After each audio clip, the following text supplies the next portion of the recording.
4월 8일 강아랑이 전해주는 정치권의 뜨거운 말말말 강아랑의 정치랑입니다. 오늘 첫 번째 주제입니다. 31.28%입니다. 22대 총선 사전투표율이 31.28%로 잠정 집계되며 역대 총선 최고치를 기록했습니다. 사전투표율이 가장 높았던 20대 총선보다 4.59% 높게 나왔습니다. 지역별로는 호남 지역에서 가장 높은 사전투표율을 기록한 것으로 나타났습니다. 전남 지역이 41.19%를 기록하면서 가장 높았고요. 이어서 전북이 38.46%, 광주가 38%를 기록했습니다. 반면 대구는 25.6%를 기록해 가장 낮은 사전투표율을 보이기도 했습니다. 이 높은 사전투표율 기록에 여야는 모두 자신에게 유리하다면서 목소리를 높이고 있는데요. 본투표에서도 지지층 결집과 함께 투표를 독려하기 위한 것으로 풀이되고 있습니다.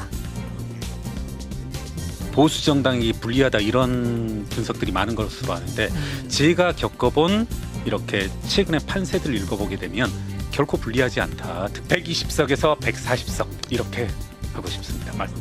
대부분 중도층의 표심은 견제와 심판 쪽이 높은 거죠. 그것이 현재의 투표율을 견인하고 있다고 봅니다.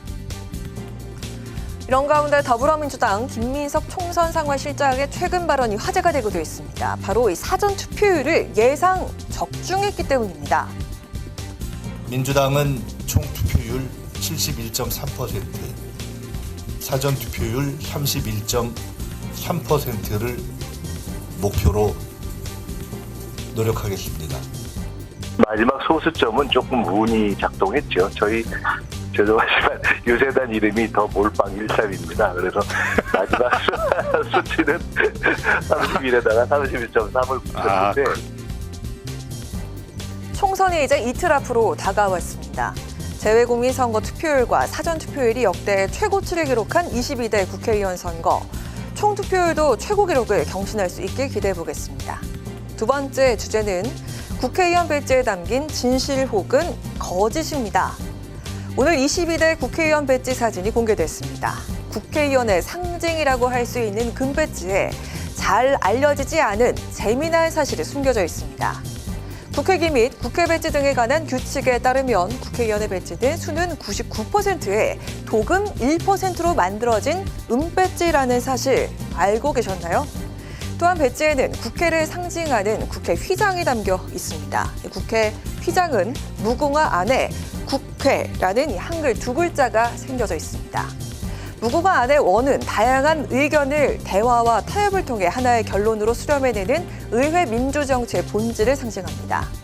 무궁화의 꽃잎은 국민과 국회가 소통한다는 의미를 가지고 있다고 합니다. 배지 뒷면을 보겠습니다. 1번부터 299번까지 숫자가 새겨져 있습니다. 국회의원들은 당선 이후 등록 순서대로 이 배지를 받게 됩니다.